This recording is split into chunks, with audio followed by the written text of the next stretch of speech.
And I will continue on with Professor Unara Azevedo Silva, which is now rector of the State University of Rio de Janeiro, the university where I come from.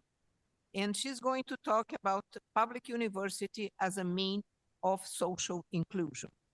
Please, rector.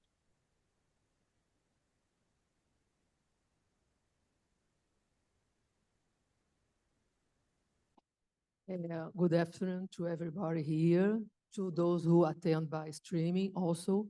I'd like to say thank you very much to Dr. Eliette Busquelá, my colleague from UERJ, and also to Helena Nader, my colleague from Brazilian Academy of Science. I'd like to say hello to everybody here at the table.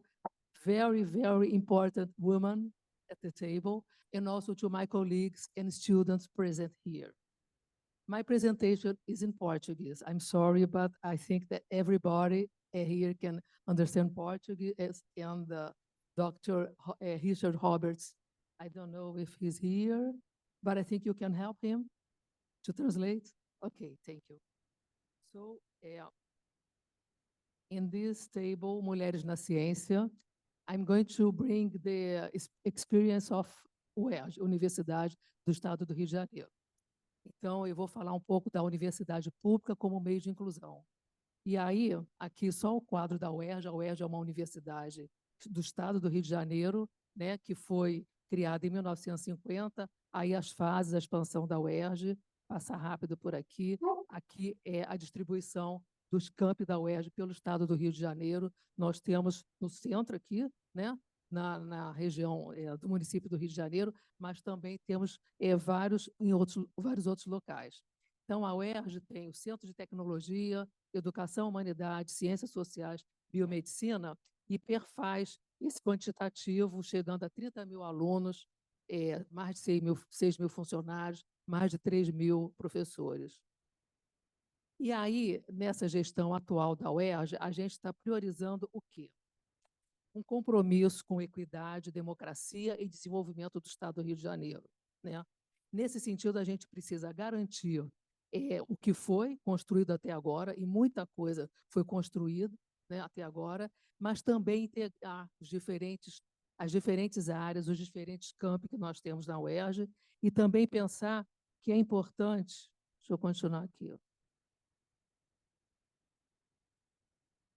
que é importante, não voltou aqui, peraí, desculpa, que é importante avançar, mas entendendo que ciência, tecnologia e inovação estabelecem parcerias com várias redes, e essas redes, a princípio, né, como somos uma universidade do Estado, com o Estado do Rio de Janeiro, mas também com os institutos de pesquisa de tecnologia e com o setor produtivo, né, que garante o desenvolvimento do Estado, e esse é um papel que a universidade e nós temos pensado com muito carinho. Eu fico muito assim honrada de ser hoje reitora de uma universidade onde eu estudei medicina na UERJ, mas eu fico muito, me sinto muito, até um privilégio, né? Estar hoje numa universidade que começou a instituir o sistema de cotas sociais e raciais já em 2000, tá? Então, no Rio de Janeiro, foi estabelecido por lei, em 2000, que 50%, né, das vagas das universidades deveriam ser destinadas a escolas públicas, a pessoas negras e pardas, e também a pessoas que tivessem alguma relação com situações que eu vou mostrar depois, como algumas minorias étnicas, filhos de policiais, né, e que se aplicam a estudantes carentes. Então, as cotas instituídas em 2000, a partir de 2003, nessa lei aqui, ficou muito clara que elas deveriam ser destinadas a estudantes carentes. Em 2008, foi feita, então, na UERJ, uma garantia de bolsa, porque apenas garantir o ingresso não seria suficiente para garantir a permanência. Então, a UERJ, desde 2008, começou a instituir uma bolsa de permanência para todo o período em que o estudante cotista estaria cursando, tá? Em 2014, essa situação da reserva de vagas também foi colocada para pós-graduação. Em 2015, essa situação, por lei, foi aprimorada, né, em relação à pós-graduação. Em 2018, foi estendida a reserva por mais 10 anos, né? A lei foi revotada e essa reserva de vagas foi estendida por mais 10 anos, incluindo quilombolas, desculpe, incluindo agora quilombolas, né? E institucionalizando suporte de assistência estudantil. E isso é fundamental para a garantia de permanência desses estudantes. Então, hoje, a legislação vigente, né, e que a UERJ segue, é 20% das vagas das universidades públicas estaduais são destinadas a negros, indígenas, alunos de comunidades quilombolas, 20% para provenientes de escolas públicas, né, municipais, estaduais e federais, e 5% para estudantes com deficiência, assim como também para filhos de policiais e civis, militares, bombeiros, né, inspetores de segurança e administração penitenciária. Então, essa é a legislação e a gente segue. Como é que a UERJ definiu? A questão do estudante carente é uma definição que compete a cada universidade. Como a UERJ definiu, na gestão ainda passada, o que seria o estudante carente?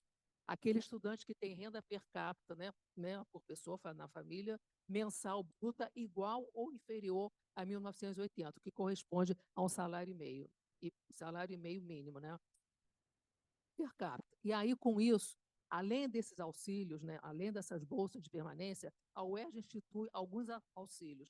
Foram auxílios que aumentaram bastante, eles foram instituídos durante os anos de pandemia de Covid-19. Então, criou-se auxílio alimentação, auxílio transporte, auxílio creche, auxílio material didático e auxílio uniforme para o nível básico, né? Que a UERJ tem um instituto de aplicação e esses estudantes do nível básico recebem o auxílio uniforme. E aí, o que a gente tem também? Além da Bolsa Permanência, tem uma bolsa que foi dada durante a pandemia, que é chamada de vulnerabilidade social. Por que foi necessário instituir isso? Porque percebemos, a UERJ percebeu, na época a reitoria à frente percebeu, que parte das vagas reservadas aos estudantes cotistas não estava sendo preenchida, e eu vou mostrar esses dados. Com isso, havia uma sobra de pessoas que ingressavam para a universidade, mas eram muito vulnerabilizadas, estudantes muito vulnerabilizados. Para garantir o apoio desses estudantes, também foi destinado uma bolsa vulnerabilidade, que seguia mais ou menos os mesmos critérios. Tá? Com isso daí, também foi necessário a gente pensar que esses estudantes, além da bolsa, precisavam desses auxílios complementares. Então, em relação ao que a gente tem de histórico de cotas na UERJ, algumas cadeiras, né, medicina, enfermagem, nutrição, odontologia, o percentual que eu mostrei de cotas é totalmente preenchido, né? São ocupações quase de 100%, se vocês forem olhar aqui, ó, quase 100% até serviço social, né? O desenho industrial ocupa 94%, a educação física também é muito preenchida. Mas, ao mesmo tempo, a gente tem algumas situações onde a ocupação das cotas não chega ao total de vagas que seriam destinadas. Quando acontece isso, o que é feito? O próprio vestibular reclassifica e puxa os estudantes que entraram por plena concorrência. Tá? Então, quando não é preenchido, isso é colocado. A gente vem analisando muito recentemente, né, na gestão atual, a gente está 6 meses à frente da reitoria, querendo entender por que nessas áreas a gente não consegue preencher. Então, a gente sabe, por exemplo, a dificuldade da documentação. Para se inscrever na cota é necessária a documentação. Muitos estudantes sequer conseguem comprovar essa documentação. Não conseguem trazer a renda do pai, que muitas vezes abandona a família, não conseguem comprovar. Esse estudante fica dissociado disso. Além disso, existe um outro aspecto. As populações muito vulnerabilizadas, muito marginalizadas, sequer sabem que têm direito a chegar à universidade pública. E a gente tem que fazer um trabalho na educação básica, a gente tem que fazer um trabalho em todas as comunidades para mostrar eles têm direito, não é privilégio, é direito. E por isso a gente tem trabalhado no sentido de ampliar a possibilidade do ingresso. O melhor seria que a gente tivesse um ingresso totalmente preenchido para as vagas de assistência estudantil e para as vagas destinadas a essas características. Então, dos 48 cursos hoje, né, na UERJ, em 2022 foi feita essa avaliação. 14 têm ocupação acima de 90%. Em 2022, uma média foi de 40,8% de ocupação. 20 estão em cima da média e 28 estão abaixo da média. A gente tem trabalhado nessa perspectiva. A procura do vestibular, se a gente for lá nesse histórico aqui, desde 2015, a gente pode ver que houve variação, né? Houve uma diminuição aqui, 18, 19, depois começou a crescer. Então, a gente tem uma procura que é uma procura que, razoavelmente, ela tem mais ou menos oscilado. Agora, o que a gente pode ver, eu não sei se vocês conseguem ver os números aí, bem, desculpe, o slide está pequenininho, mas eu queria mostrar esse histórico. Mais ou menos o percentual de estudantes aqui é N, tá? N absoluto. De 2003 até... pois é.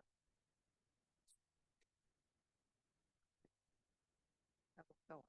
De 2003 até 2023, a gente pode ver que começou com 2.147 e chegou a 3.877 alunos cotistas. No entanto, a gente percebe que o preenchimento, por exemplo, cota escola pública, tem esse número aqui. A cota deficiente aumentou a partir daquela legislação que eu mostrei, mas ela ainda é no número menor do que a gente esperaria. A cota para a situação de filhos de policiais também tem uma variação. Então, o que a gente percebe é que é necessário mostrar que isso é uma condição que ajuda ao ingresso, e a gente tem que mostrar, né, para os alunos que estão interessados em chegar à universidade, que têm todo o direito de fazer o ensino superior, eles têm que entender a necessidade disso. E nós temos que ter políticas para ajudar a esses estudantes, inclusive, se inscreverem nas cotas, né?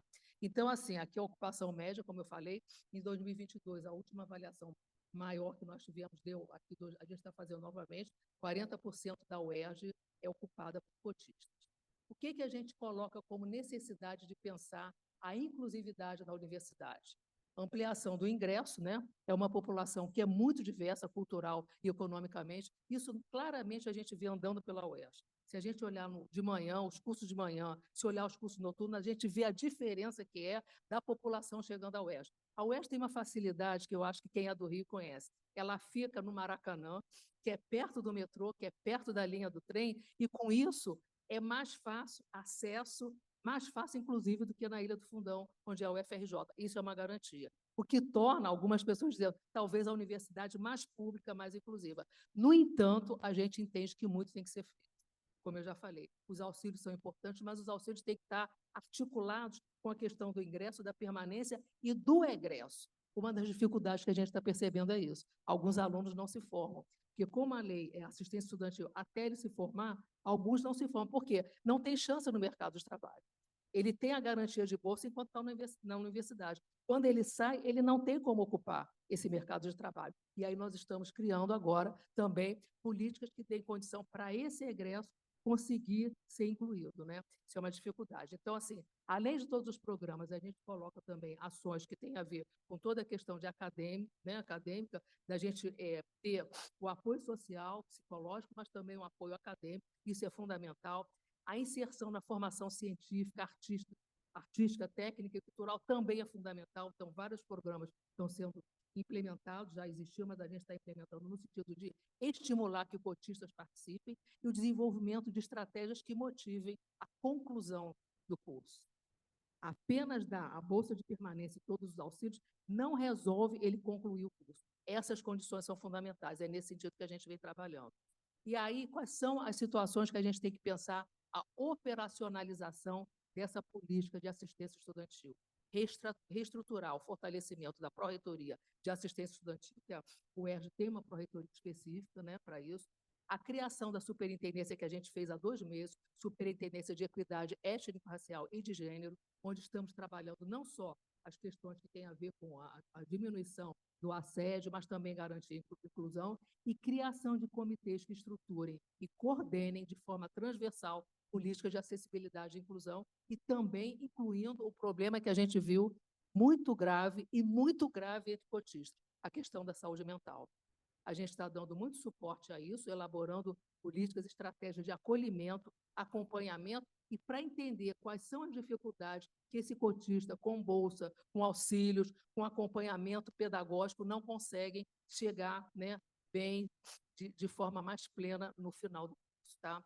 Bom, aqui eu trouxe vários estudos que desde o início, esse aqui, por exemplo, 2003, tem alguns estudos de 2000, mais tarde, algumas matérias no jornal, por exemplo, Antônio Costa é um que avalia muito, há muito tempo ele tem avaliado cotas, que mostra o seguinte, era uma discussão, eu até como experiência, eu participei disso. Eu fui professora, dei aula na medicina, né, na graduação da medicina, antes e depois das cotas, e eu vi a diferença que foi. As turmas eram completamente diferentes, a dinâmica das turmas, e eu posso dizer, o desempenho dos cotistas pelo menos os cotistas na medicina, ele é igual ou melhor do que aquele aluno que não é cotista. Isso é fundamental. Vários estudos têm mostrado isso, né? Quando completou uma década de cota, já mostrava isso. Depois, continuando, a gente pode ver que outros estudos também mostram a cor das cotas na Universidade Brasileira. É um estudo muito bem feito que mostra que a ação afirmativa, de fato, foi afirmativa e melhorou a inclusão, tá? Inclusive em cursos complicados, que é o curso de Direito, o curso de Medicina, tá? As cotas no curso de Medicina na Universidade do Estado do Rio de Janeiro, né, mostra como foi importante essa inclusão. O Antônio Bose, nesse artigo, ele mostra, né, cotas na UERJ beneficiam mais pobres sem prejudicar os demais no ensino de direito.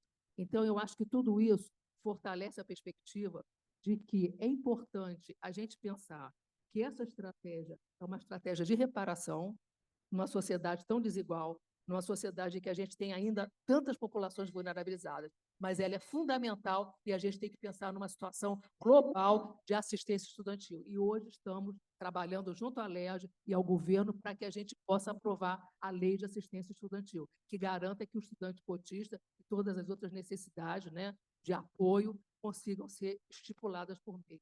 Isso aqui é um estudo que trabalha, é um grupo grande que trabalha, quem quiser ver, o estudo GEMA trabalha todas as condições que as ofereceram para a universidade. E eu queria, mais uma vez, agradecer o convite de estar aqui e fico disponível, está tudo online, se vocês quiserem depois olhar com mais no site da UERJ, a gente tem vários lugares onde a gente apresenta esses resultados. Gente, muito obrigada.